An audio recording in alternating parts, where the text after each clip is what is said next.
Moody de Jour doesn't mince words. Oh, I'm a gangster. I'm not afraid to say that. I'm not breaking the law. But the Nomads Life member says his criminal days are behind him. I was convicted of killing a bloke, but what's that got to do with banking?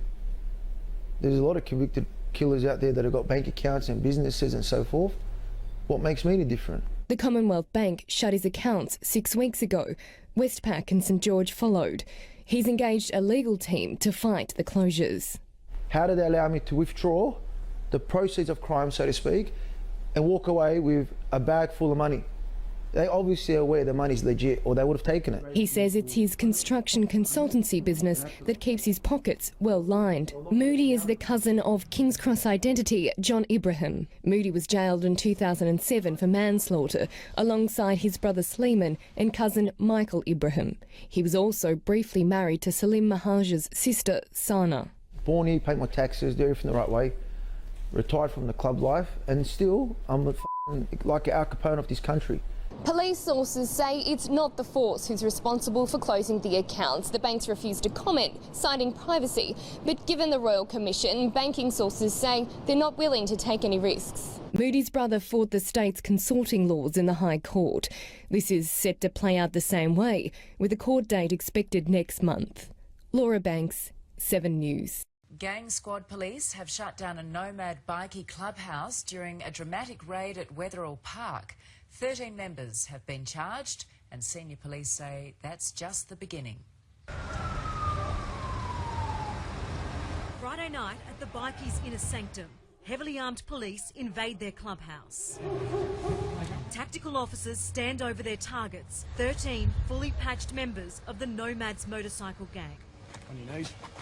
Among the lineup, Moody and Sleeman Tajour, convicted killers and cousins of the notorious Ibrahim family. On the offence of consorting, and you'll be arrested, taken back and charged for that. The gang squad armed with toughened bikie laws that made criminals simply contacting criminals a crime. Previously it had to be face-to-face contact. Now it has been extended to allow that contact to include telecommunications such as Facebook, phone contact, etc. As the Wetherill Park chapter was brought to its knees, police took no chances. Watched carefully as one by one they were searched and led away. While inside, their makeshift bar was cleared out. You happy they're gone? Well, actually, yes, I'm very, very happy. You know, I wish all the gangs, all the killers get away from Australia. This motorcycle is now the only clue as to what was going on inside Unit 4 of this industrial complex. Police allege behind that black door, the gang members were plotting their next crime. The Nomads clearly unimpressed by the surprise visit, posting this video online as they were all released on bail. Tell them what they're charged for, bro. Hanging out together. What a joke. So unimpressed, the gang's sergeant-at-arms ended the night with this. If I was a bike in Australia, I'd be very careful of these new laws. Police couldn't agree more. We will use every law available to us to bring you to justice. Dimity Clancy, 9 News. Lashing out on Instagram, followed by this. Yeah, you dog! Nomads President Moody de Jour weighed in, calling Geppert out for backing down, saying it's a disgrace to a gangster lifestyle, followed by, I don't fight wars through social media. But Geppert has a good reason for refusing to fight. I'm not going to jail for you. Currently serving a suspended sentence for this brawl outside a KFC. This latest public outburst sparking fears the online feud could turn violent. Nick Kelly, 9 News. Good morning. Moody de Jour, national president of the Nomads, no longer. There was internal issues going on. I took control of the club and now it's all stabilised again. I've sat back down again. Retired now from Sydney's underworld altogether, he says, because he's had it. Why the change of heart? You get old, mate. It's not fun being a gangster anymore. And he encourages young wannabes not to follow him. It's unpleasant lifestyle to have to worry about dying by a bullet. Whoever tells you that they want to die by a bullet is either a foolish man or just out of his mind. A young Moody de Jour might have said that. Yeah, and a young Robert Avadia might have said something different too. 35-year-old Tajur is a convicted killer, once jailed over a stabbing death. His brother Simon is in jail over the Sydney-Dubai drug syndicate. But in spite of a notorious history, Tajur has cultivated 34,000 followers on social media, an oddity in the criminal world for engaging with the public. Your gangster mates, what do they think of your newfound philosophy? They're not happy. I don't ask them for their opinion. I don't ask them what they do in their life. Whatever I do, I do. He has a YouTube channel, a streetwear clothing line based on his Instagram tag, a reinvention funded, he insists, by clean money. You can't succeed in this country without them having this opinion and assumption that you're up to no good. But the assumption has been probably fairly that you've created wealth through criminality. Why do you assume that? Is that not the case? Why would you assume that? Because of the way I look? Surely you've been brought up wiser than that to judge a book by its cover. Well, how have you made the money then? Legitimate, mate. Law enforcement scoffs at that idea. Tajur doesn't care as long as young gangsters think twice and that he is remembered. I didn't change my life because of my enemies. Obviously, my enemies are a bad shot. Don't have to worry about them. Live fast, die young, or die old and live a little slower? Listen, with all due respect when I say this, you die tomorrow, no one's going to remember you. I die tomorrow, everyone's going to remember me. Robert Ovadia, 7 News. The world looks at you like a fucking monster. Police hate us. Squareheads think we're fucking the worst criminals. They think we're drug lords. They think we're fucking all these bad stuff, which is all bullshit anyway. And then you end up in a prison system where the corrective services hold the same view as society does. So they target you. So not only have you got the criminals in there you've got to deal with, because they think, oh, you think you're a big bad biker, let's test him. Then you've got the management want to make your fucking life hell. So I was in jail for a very long time, 8 years. Out of the 8 years, I spent 5 years in isolation due to the management deeming me a risk and a threat to the system. So they housed me in 23.5-hour lockdown. And keep in mind, I was a young man when I was in prison. Just a young kid, really. I went into jail with one thinking pattern, came out with a different thinking pattern.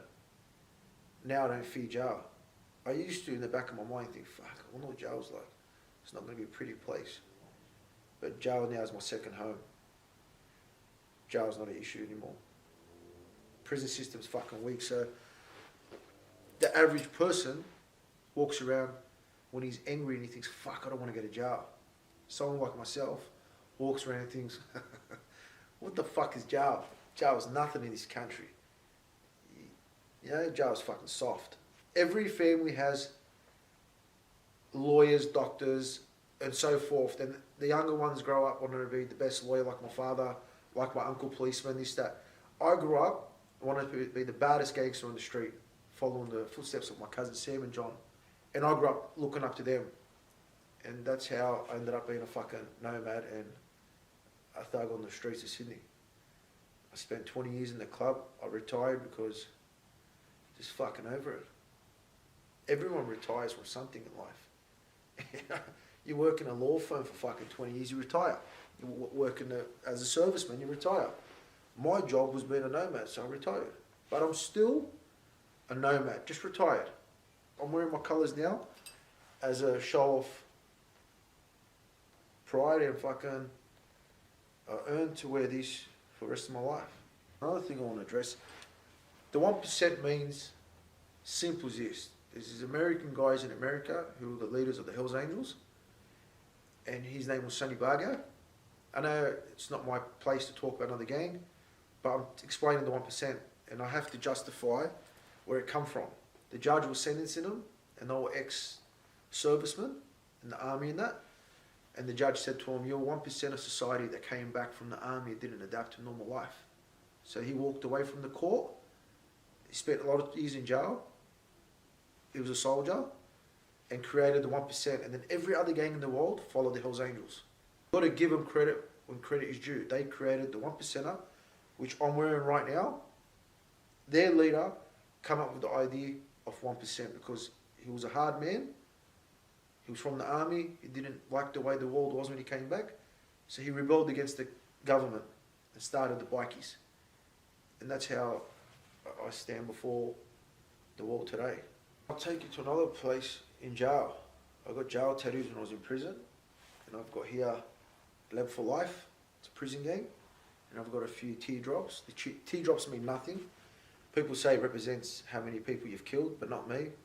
I just thought it looked good, so I got the teardrops. Police are full of shit. If you listen to the police and you listen to Chinese whispers on the street, you'll think I killed heaps of people. But I ain't killing no one. So the 1% represents all the bikies. I've got another tattoo on my hand. It's a prison gang as well. I was in jail for a decade, so people think how many gangs have I been in. Notorious was a prison gang formed in jail, which me, my brothers and my cousins opened up. I've got my brother's name here. I've got Mayhem here, it's part of my patch.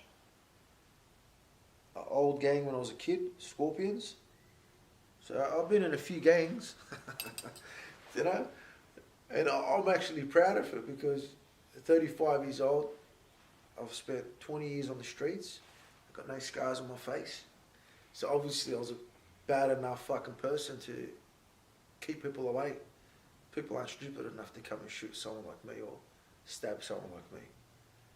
I'm fortunate enough to be known around town that you have to kill this bloke to harm him. I never transitioned from being a bikie to normal. I just retired from the bikies. I'm still not normal. I still see things different to the average person. You know, my thinking pattern, it's always going to be that thug. Let's just cave his fucking skull in. You know what I mean? Yeah. When you're a bikie, you party a lot, you with your boys every day, and you're controlling all your areas. You're making sure no other gangs are coming around. You're making sure your club's strong enough to take on any club wants to test the water. The Nomads means everything to me. You know? It's like I'm married to my colours. See my vest? Okay, when you see another Nomad, he won't have all this. See, I've got, that's a 20-year patch. That's a 5-year patch. I've got, on the back of my vest, I've got life member. Only people that have served 20 years in the club and have earned the respect of the club get these patches. You know, you've got, all these patches represent something. They're all earned patches, you know. These colours is something that I literally die for. I'm very proud of my colours. And I'm very proud of the fact that no other club or no other organisation was able enough to shut us down. I still fly my colours around and no one can do nothing about it. My cousin's in jail doing 25 years. My best friends are all in jail. My brother's in jail. Jail's a walk in the park. Jail's like a fucking camp, really. So I'm not scared to go to jail. If anything, I want to go to jail to see my friends because I'm not allowed to visit them. Being a bikie and being a gangster, the management bans you from jails. So I can't visit my boys, I can't visit my mates, so I want to go to jail. So people ask me, are you scared to go to jail? No. Trust me, I'll be on that truck with a smile from ear to ear. It's a pretty smile, isn't it? You sei brigante, amore toujours.